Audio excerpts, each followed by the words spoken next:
Depending on where you are, good morning, good afternoon. My name is Paul DeBassio, and I have the pleasure this year of serving as the board chair for United Way Next. It is the 35th anniversary of United Way Next, so it's a very special year for the organization.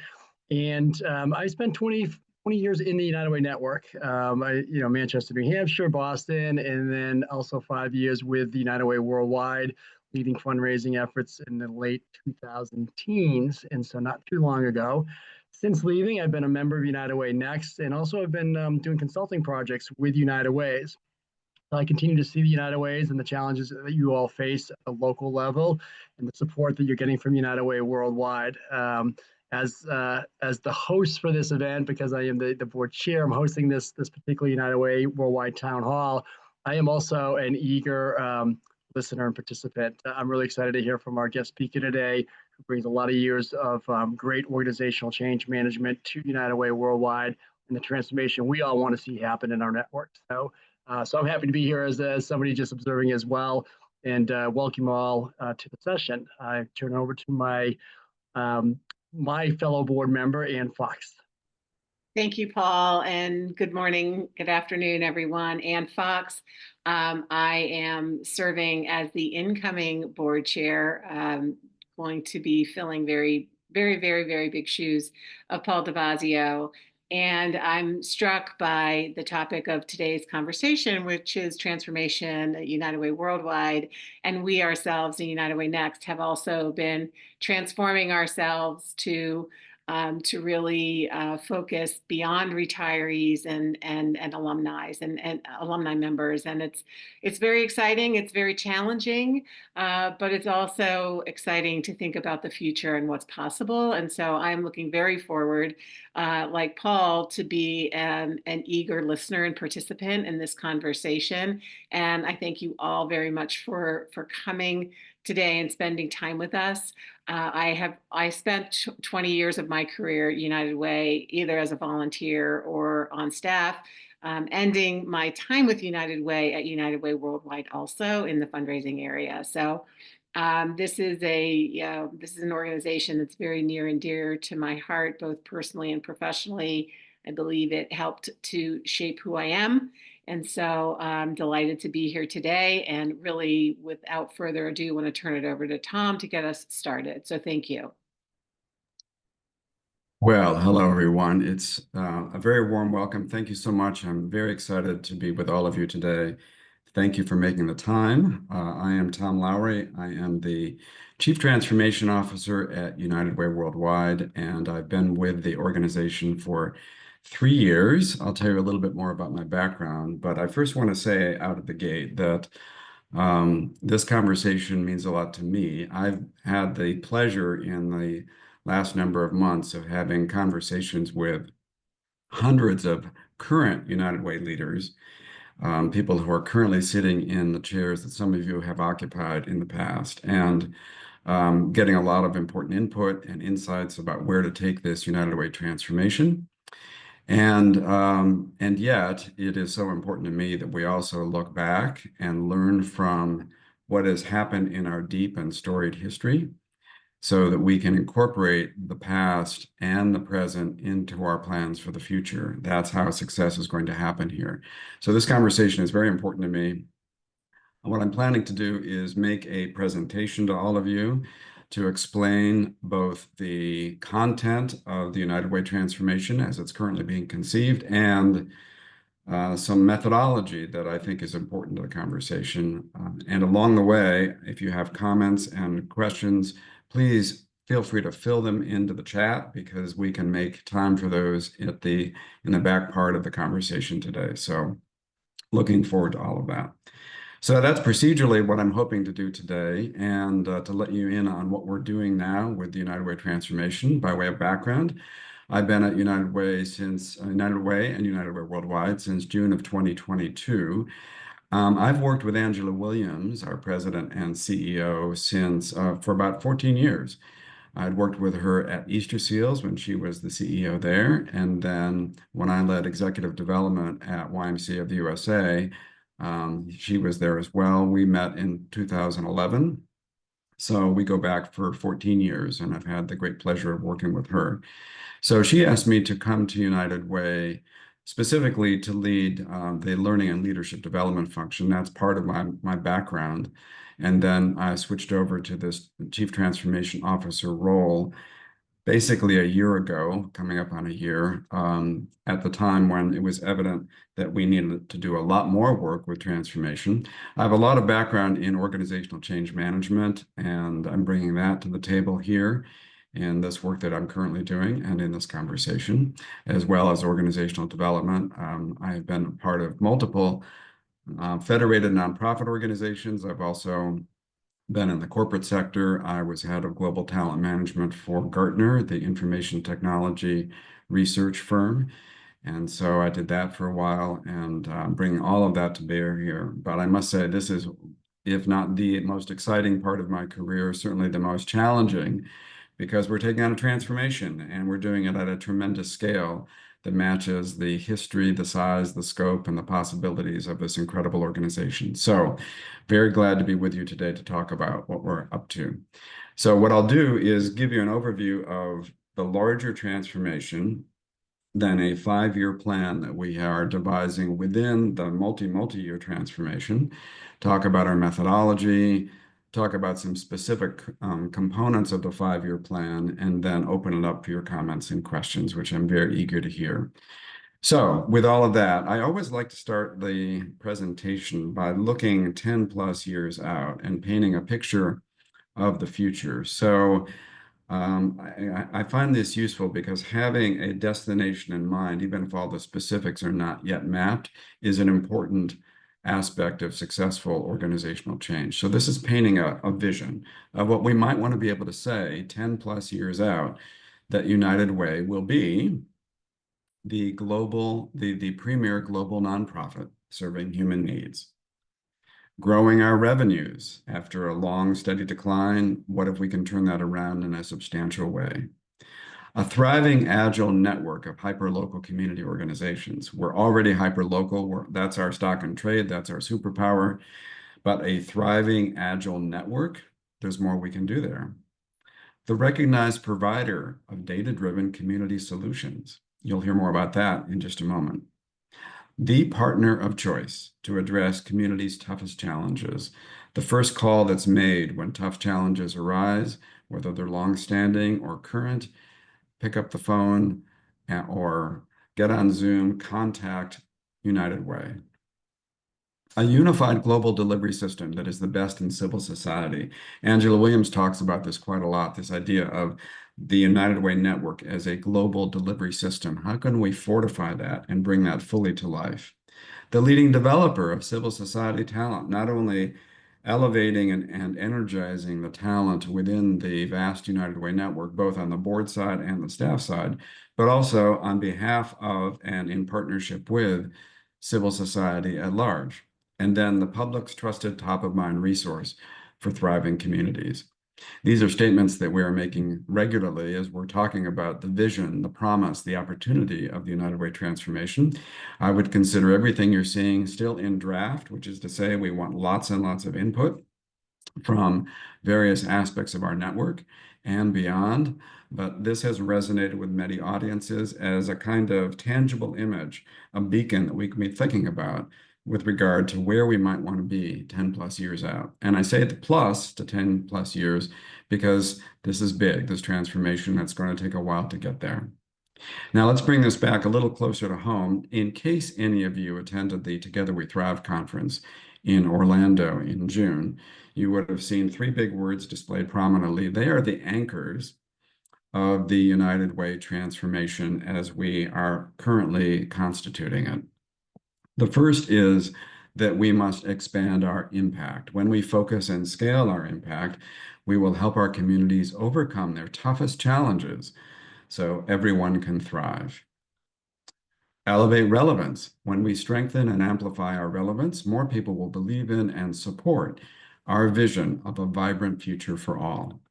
And of course, strengthen our sustainability. When we focus on sustainability as a global network, we will innovate to secure the resources needed to fuel not just what we need today and tomorrow, but for the next century of service. So when we work united in purpose, when we all come together to expand impact, elevate relevance, and strengthen sustainability, then communities will thrive even more. And we will begin to say that, that United Way's long-term future is bright and secure in an ever-changing world. Now, this is a big transformation we're pursuing. Angela Williams came in with a charter to be a leader of transformational change. And she's very focused on this idea of the next century of service. So not just for the next 5 or 10 years, but how do we position United Way to be in the optimal position to be strong and thriving on behalf of thriving communities for generations to come? That's the challenge that she and our current United Way Worldwide Board of Trustees are giving us. And so we're taking that quite seriously. It is a very energizing challenge to be pursuing. So that, in essence, is the nature of what this transformation is about.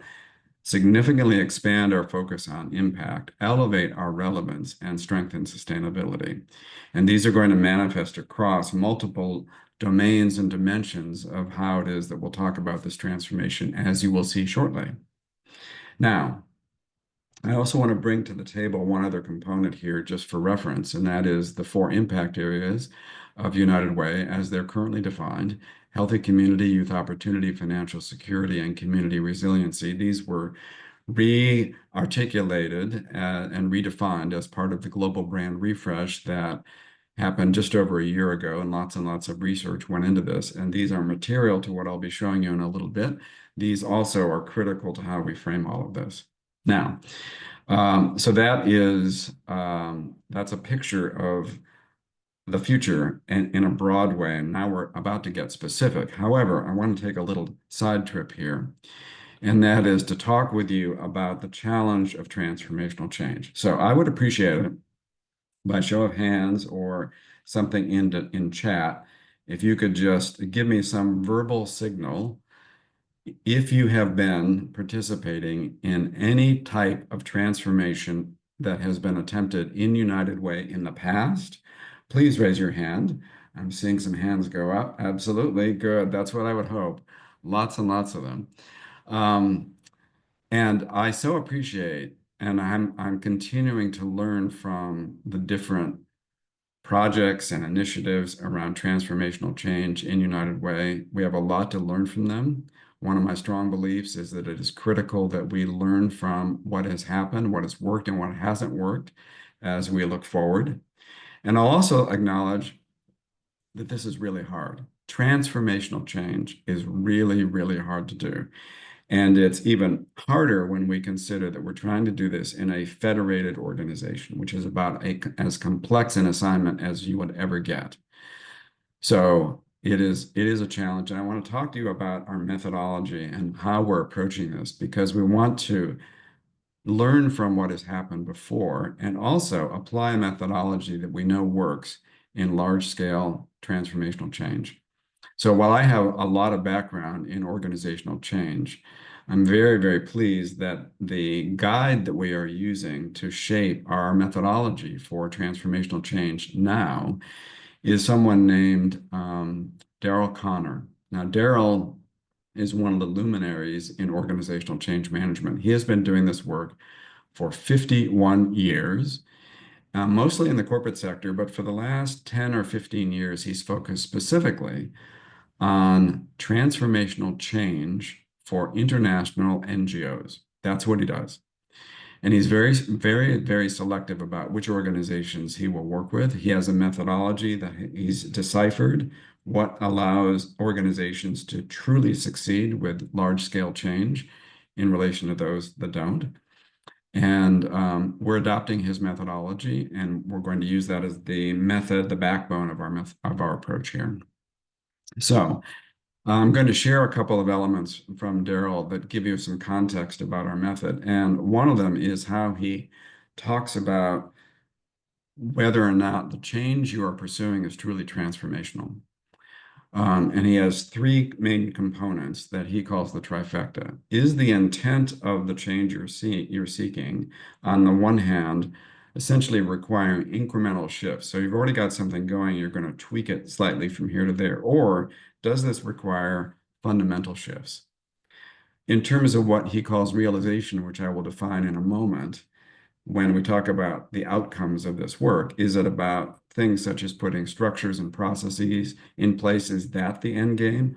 Or are we focused on bigger desired outcomes, of which the structures and processes may be one component, but we need more and a much larger focus on big outcomes? And then, is this a crucial imperative or not? Is this a nice to change, or is this something where we absolutely must change?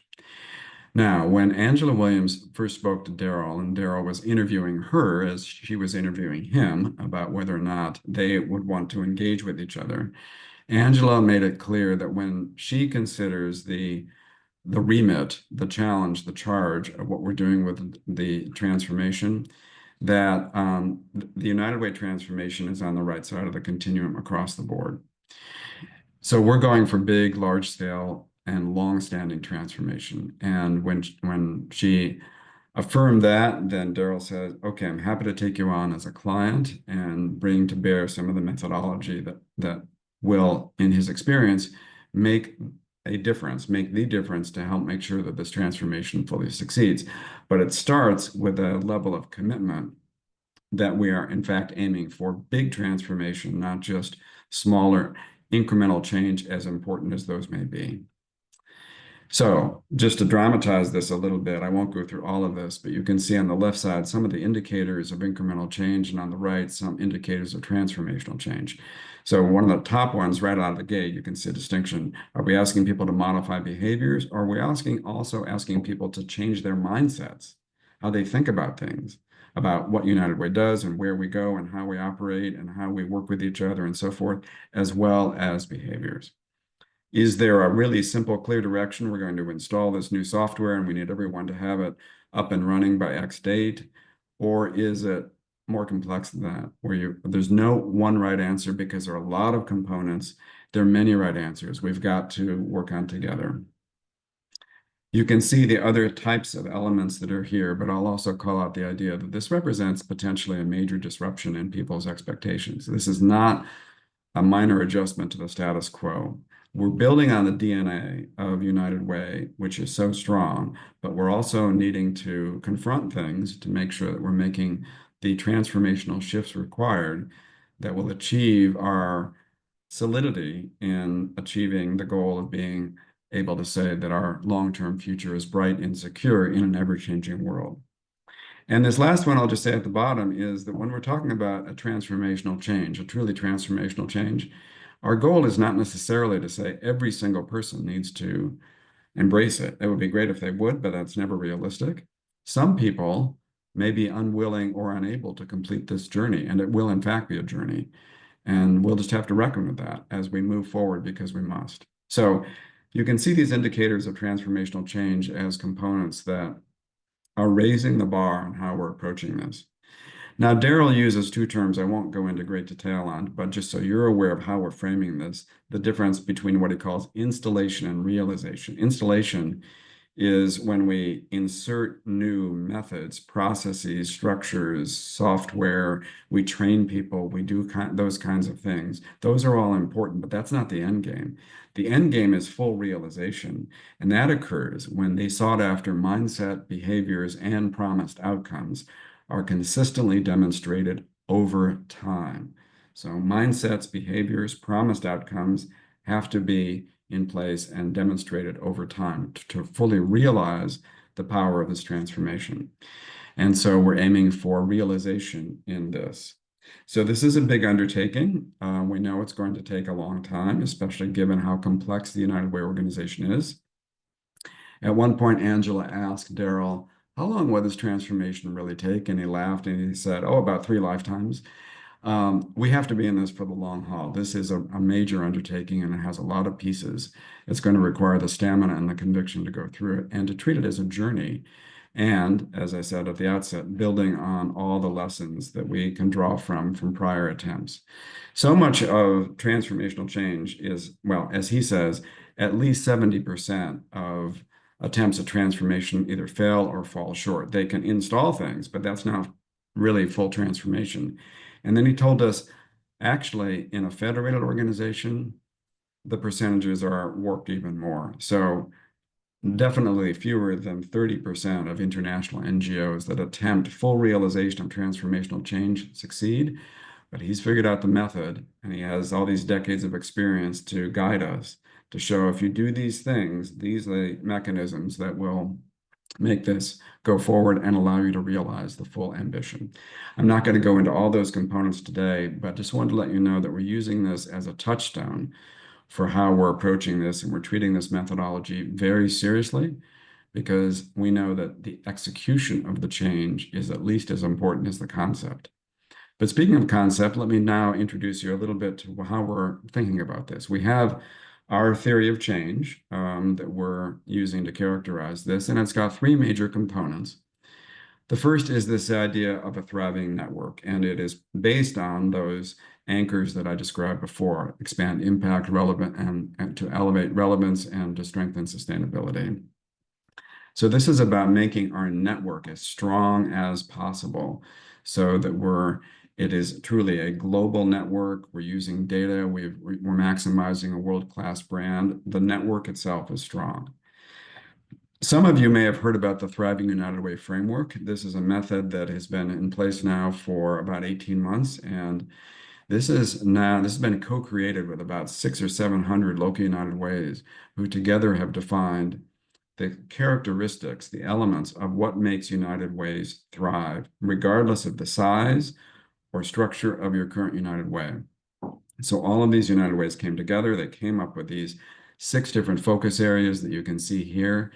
And United Ways across our network are now assessing themselves using an instrument to determine how they are showing up as a thriving United Way on 3 different levels of effectiveness and performance. And that also is beginning to bring together common language and common intent and common methods around what it is to be a thriving United Way. So that also is part of this. This is at the local level. So we have network, we have thriving individual United Ways, and then ultimately, of course, thriving communities. And here now you can see those 4 impact areas that I talked about at the top. And you can see some indicators of some of the ways we might measure outcomes. And this will be, again, these are draft at this point, but they are giving us a hint into one component of how we're characterizing the United Way transformation, in particular, something we're going to do over the next 5 years.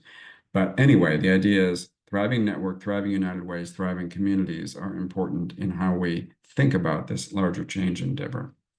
In terms of the timing of this whole work, the work began in earnest in 2022. Angela arrived just over 4 years ago now, so in late 2021. And so we set the imperative for change in 2022. Since 2024, we've been focusing on what we call strengthening the foundations of United Way, such as the global brand refresh, such as the Thriving United Way framework, some specific elements and pilots on revenue diversification.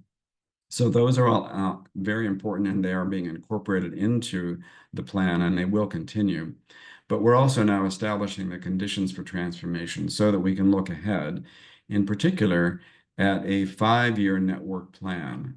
And then we will continue beyond that. So if we think of the United Way transformation as a great big book with multiple chapters, the next chapter is this 5-year network plan.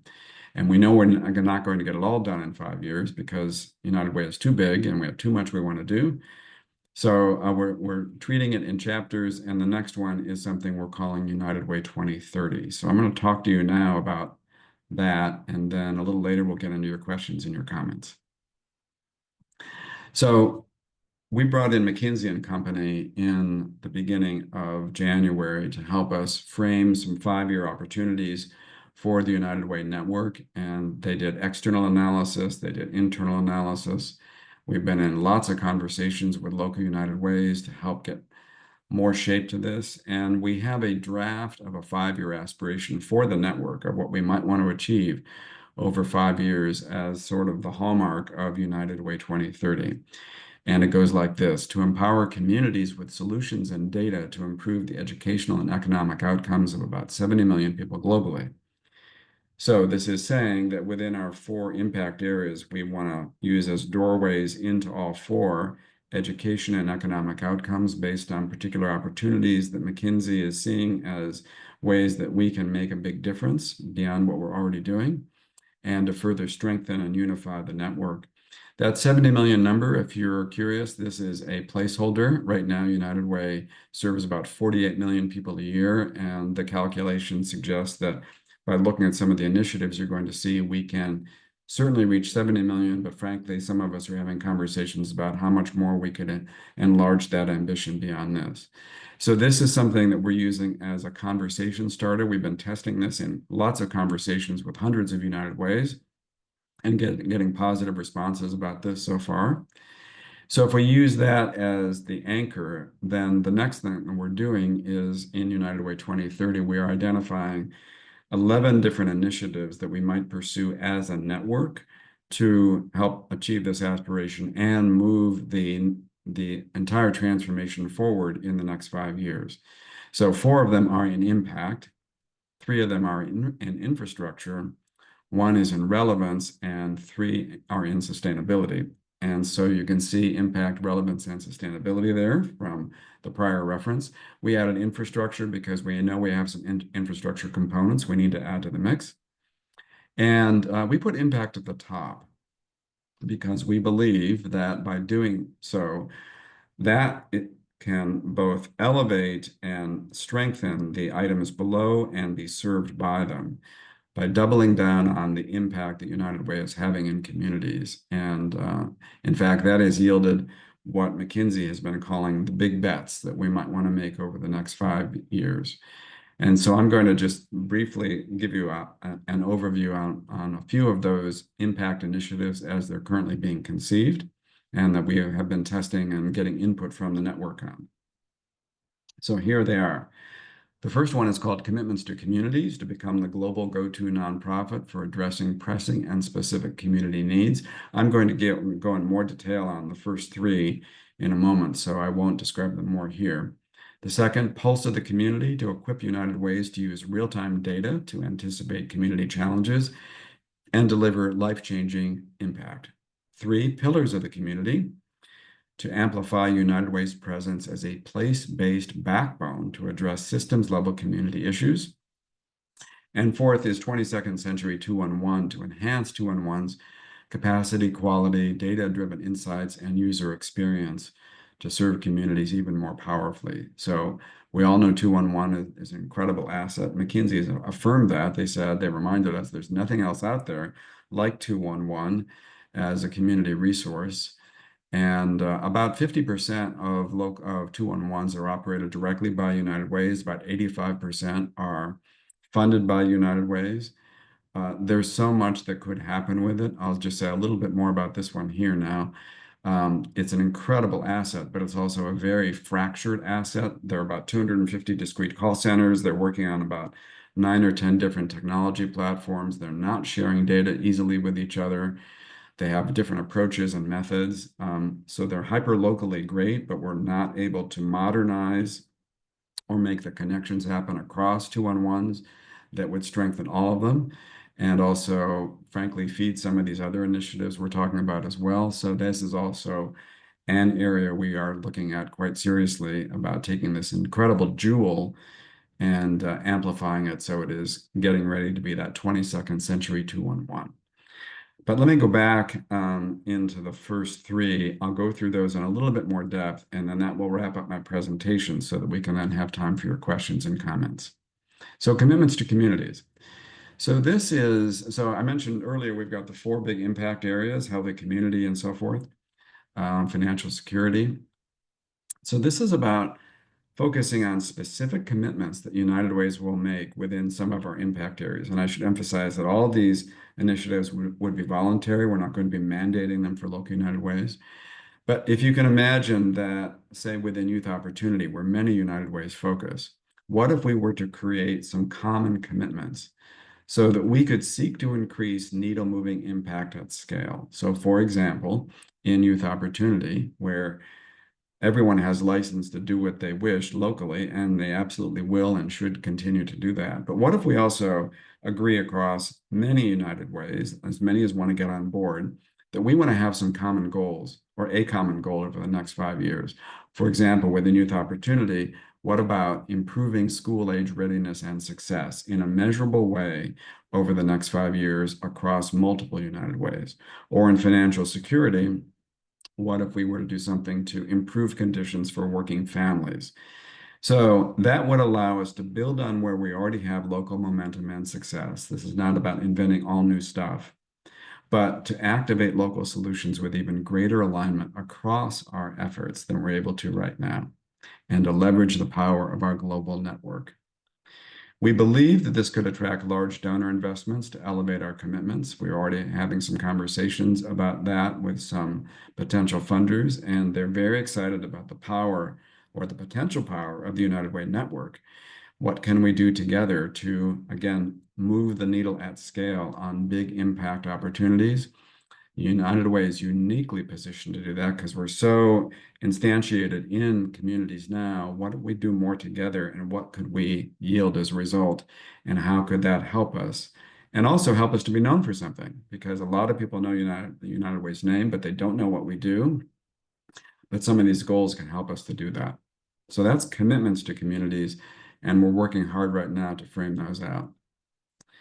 The second one, pulse of the community, to equip United Ways to use real-time data to anticipate community challenges and deliver life-changing impact. So data is becoming increasingly important for funders, for policymakers, for local decision makers, and to be able to show and demonstrate what United Way is doing, as well as what's going on in your community. So how can we use real-time data or near real-time data from multiple sources, such as 211, such as ALICE data, such as census data, and bring it together in a way that allows local United Ways to leverage that even more powerfully to help United Ways anticipate local and global challenges even more effectively, not only at the local level, but then we can aggregate and have a picture of what this means to help us make more sense of things, and also to be an influencer on major changes that need to happen, to position United Way as the go-to resource for data-driven community solutions. We know that many United Ways would need help with this, and so as in our focus groups and input sessions, they've been saying, especially the smaller United Ways, sounds great, but we're going to need help on this. And we know that we would need to be investing in all of these in a substantial way. And in this case, with training resources, support for data collection, analysis, and so forth. But we believe there's tremendous promise here for this. And then the last one is pillars of the community that I'll talk about today, to amplify our presence as a place-based backbone to address systems-level community issues. So this is about positioning local United Ways as the anchor and activator to tackle communities' toughest challenges, whether it's housing insecurity, high school graduation rates, disaster mitigation, the really complex issues that require many agencies and partners to come together, but there's a need for a backbone or a quarterback role in the lexicon of collective impact. And this would allow United Ways to play this role as the backbone organization to help the partners apply proven methods to align community stakeholders and address complex issues even more effectively, and to increase shared accountability for delivering measurable results. This would also allow those people who are working in this space to connect with others in this what's called this place-based solutions space, to strengthen the outputs and outcomes, because there's so much to learn about this, and to amplify our game, to take it up a level. So this would be bringing all of that together, and to help local United Ways to develop capabilities to enhance their relevance as the indispensable community partner. So these are the big bet initiatives, plus the 22nd Century 211 that I wanted to talk about. And we're putting emphasis now in these. We would be seeking large-scale funding for these. We're having conversations now about this. We believe in turn that can make a big difference with our sustainability, with our relevance, And there are a lot of other initiatives as well that I don't have time to get into today. So that is a lot of listening, and I'm watching the clock. I want to make sure we have time to hear from you because I'm happy to take your questions about any of this. So I'm going to stop sharing now and now invite all of us to get into a conversation. So if you have questions, comments, guidance, lessons you'd like to share about change in general, prior transformation attempts, as well as any questions about what we're hoping to do over the next 5+ years with United Way Transformation and United Way 2030. I'm very eager to hear from you. And we will start with Barbara. Hi, Barbara. Hi, Tom. Thank you very much. I really have enjoyed your entire presentation. And I think many on this call probably feel the same way. So many of us who have been involved with transformation before, my version was when we took the standards of excellence from a United Way based on fundraising to United Way based on impact, so that you can elevate impact today is where that all started. And I just want to say congratulations. I really am resonating with the methodology. Love that you engaged the field to get the Thriving United Way components. That has been proven in the past to be very successful. And the other thing that is very exciting, which I think has been missing, is the long-term nature of your plan. I think all of us knew it was going to take a long time, but we didn't have the leadership who was willing to stick with it for that long. They were like, on to the next new thing. So wonderful work. I'm very excited about the future of United Way. There were days when we were not as excited. So thanks for that good work. My question is, I see the change happening among staff, and as you're bringing together, getting folks buying in and that kind of thing. The big challenge that's always been kind of behind the scenes is that it's local community leaders who are hiring the United Way leaders who are going to lead this change. And I'm curious if you have now started any plans, because if you don't bring them along, then they're not going to hire that talent that you're looking for. So just curious about conversations or thinking in that vein. Well, thank you for your kind comments, Barbara, and it is a great question. We are very aware that a critical component of this is going to be to work very effectively with United Way boards. And of course, the CEOs and the leadership team of local United Ways, but boards are critical to the success of this if we don't engage them effectively. And you're right, we do need to take the long game here for several reasons. One is that we need to not only seek the commitment that we are all in this together and we want this to succeed over time, but we also need to account for the fact that there's also natural turnover that happens in United Ways. So you build a certain momentum with a certain population, and then those people leave, whether the board changes out or the leader of the local United Way, the CEO leaves. And so, okay, and we need to start over. So we're building that into the plan. We have to be quite sober and very, very deliberate about how we do that. But your point is really important, and I want to underscore something. Our methodology is also founded on this notion of co-creation, and that's what we've done with the Thriving United Way framework, with the global brand refresh, and so forth. When we have more active participation to help shape this is not just United Way Worldwide's thing that we're mandating and pushing out on the network. No, if this is going to work, we all need to have our hands in the clay. We all need to contribute to it and shape it. That takes a lot longer and it's a lot harder to do, but boy, it makes the product better. And if we also treat this as a journey to say, we're going to have these milestones, we're doing this in increments, we have certain thresholds we want to get to at a certain point, and then we can build on that and build on that. We have to be very deliberate. So it is a great point. We have to make sure we are engaging those who are shaping at the local community level, who it is that's going to lead in their communities, and we want them to make sure they understand they're part of a larger network and a larger aspiration. So thank you for that. Thank you. Hello, Rob. Hi, Tom. Like Barbara, I love the vision. I love the structure you've put around the vision, and I also love the long-term goal nature of the work. Just a couple of questions. One is that you may know that the United Way Network has taken some stabs at transformation over the years. One of those was around bold goals for our nation in education, income, and health, and there was a structure of bold goals established that local United Ways were presumably meant to buy into and help move forward. I wonder if you've taken any time to look at why that effort really didn't succeed, because it may give you some clues to how to make sure that this work is co-created with the local United Ways. And then secondly, the ultimate outcomes that you're talking about, like school readiness and high school graduation and so on, often take some indicators or outcomes along the way. And I'm wondering if you're thinking in terms of how to structure those outcomes along the way toward ultimate outcomes like kindergarten readiness. Yes, thank you. Great questions. I'll go to your second question first, Rob. Yes, we're now at the point of detailing each of those initiatives so that we can, for example, come up with not only the longer term outcomes that we're seeking at the community level, the population level, but also what might be the midterm or the milestones along the way. We don't have that yet, but we know we need to.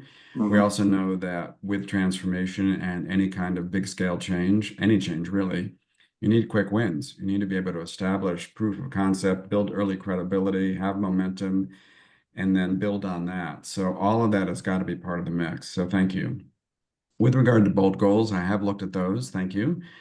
And I've been in some conversations with people. And here's my take. Since I wasn't here and was not party to the decisions that were being made, I'm looking at those with great respect and assuming that each one of those initiatives, however far back that we attempted for transformational change, was the right set of components at that time.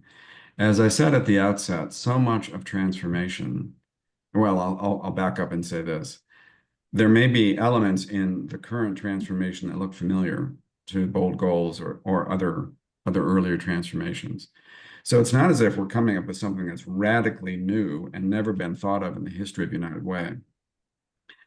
But obviously, we're making things contemporary for this moment and where the world is going. So that's part of it.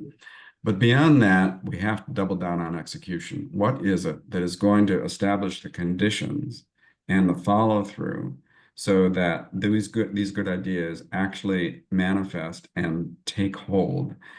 So that I sometimes use the analogy of taking people on a journey across a river. You need to get people ready for this journey, then you need to actually have a successful crossing. And then when you get to the other side, you need to set up camp and make sure people can be healthy and be able to make it work initially. And then over time, we need to have to think of the entire journey here.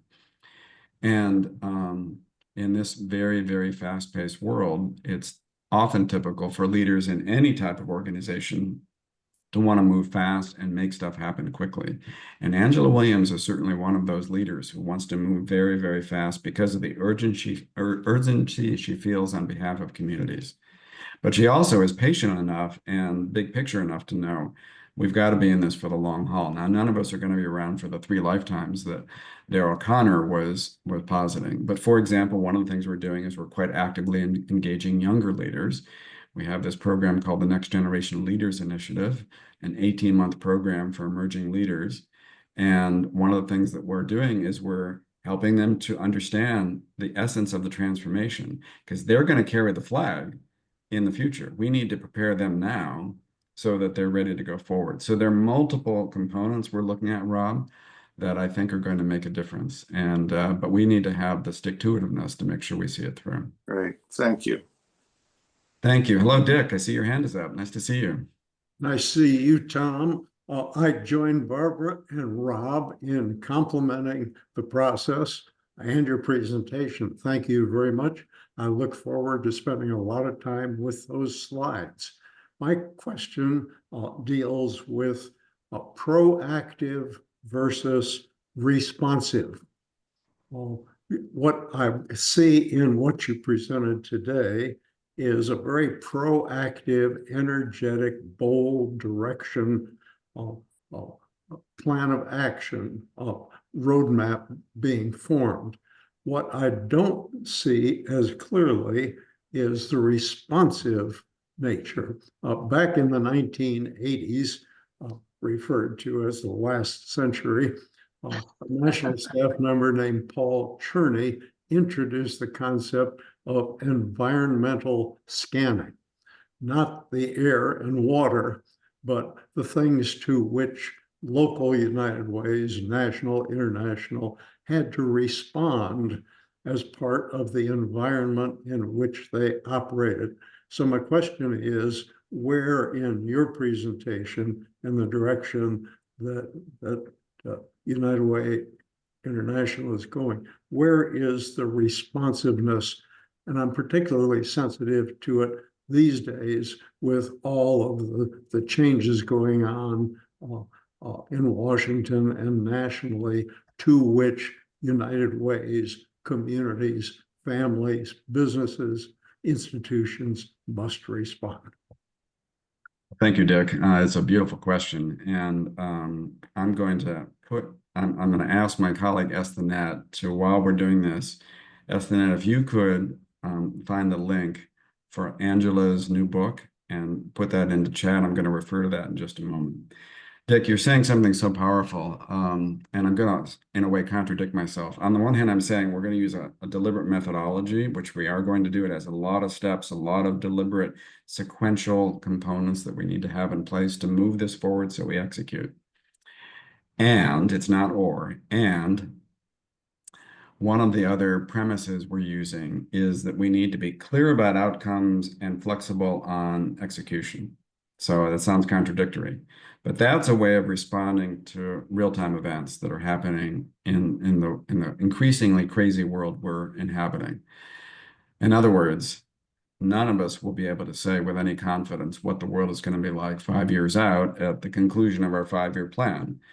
The world is changing too much. And so we do need to be able to adjust and calibrate. Now, if we stay true to an overall methodology and the sequencing there, that's going to make us solid in how we approach this. But at the same time, we know that we're going to have to adapt it. And Daryl Connor, our guide, is very practical about this. He knows that you have to adjust as you go. And frankly, the turbulence that we're facing in the world right now is just going to be enhanced even more. So Estenet is going to put into chat, if you haven't seen it already, that Angela Williams is a co-author of a new book that's coming out about a new model that is being devised. Some of you may have heard of VUCA, the idea of a world that is volatile, ambiguous, complex, and interdependent. I think I've lost, no, ambiguous. I've forgotten that already. It's being updated. There's a new one called Bonnie, which is a world that is all of that kind of on steroids, and we're feeling it today. It's a world that's brittle, it's anxious, it's, what does N stand for? I've forgotten what it stands for. Nonlinear, I think, and then incomprehensible. It's basically saying the world is changing in ways that none of us ever thought might happen, and it's just going to be more like that. So one of our challenges, and I'll put my leadership development hat on here, is how do we equip our leaders to navigate the chaos that is in the title of the book with a certain set of skills, and at the same time know that there are success methodologies we can follow to make big transformational change happen. We need to be able to do both. And so that, I think, Dick, speaks to both the proactive and the responsive. We are going to have to adjust as we go. We have to be very nimble. And one of the nice things about this book is it's not only describing an increasingly crazy world as described by those 4 letters in Bonnie, but it also has complementary words using the same initials about positive things we can be doing to navigate what's ahead. And it's a very uplifting book, and you will see in there that Angela has chapters regarding United Way. and what she sees from a leadership standpoint. So I encourage you to check that out. Thank you. Of course. Any other comments, questions, curiosities?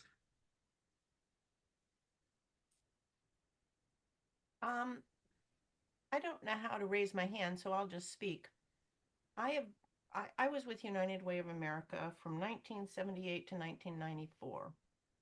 And I've been away from United Way for 30 years. So I speak somewhat as an outsider with an insider's passion. My concern is about community culture and generational change. I said when in the chat that I'm here in Larry Walton's Richmond, but it's not Larry Walton's Richmond. And I have seen in trying to volunteer in Richmond, I just see a culture in the community that is very daunting and discouraging. So I guess I just would say that the idea of community culture and generational differences is really, I think, going to have an impact on this work. And I'll go back to before the 80s, more in the 70s, Harold Edelston. There used to be a program called Management Assistance Program, MAP. Some of y'all might remember that.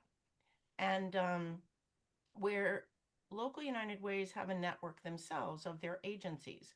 And I think nonprofit agencies are in dire need of management assistance and governance assistance, because what I have seen in certain nonprofits here in Richmond is an abomination. Thank you. Well, Eleanor, thank you so much for your comments. And I think just very briefly, two things I would say. One is regard to the conversations that Angela is also having, anticipating what's going on in the world right now. How are nonprofits being effective, and what is United Way's unique leadership role to help other nonprofits, given all that everyone is navigating? And that may well be incorporated into some of this transformation work. As we strengthen United Way, we're going to be in a better position to help other nonprofits in a Bonnie world, to use that methodology or that notion. The last thing I'll say before we wrap up is I'm so glad you used the term culture. One of the 7 components that Daryl Connor has found is absolutely crucial to long-term transformational success is how you address the culture. And no surprise to all of us, if your culture is not in a strong position, it's going to be the big blockade to the success of any change. And so we have a culture transformation task force that was set up by the United Way Worldwide Board of Trustees. It's composed of local United Way participants, and they are working now to define a network culture, not just local United Way culture, although that will happen too, but starting at the network level. And this future culture has exactly one job to do, to advance the United Way transformation. In other words, what cultural components will have to be in place to accelerate the transformation and not block it?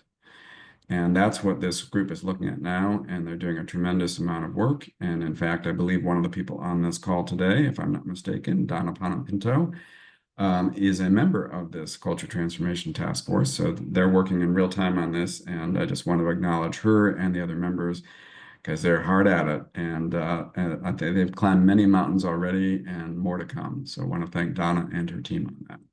And I know we're at time, so I could go on for days speaking with you. I'm very grateful for this opportunity to spend time with you today. Thank you for your insights. Please keep them coming, and I will turn it back to Ivy and team.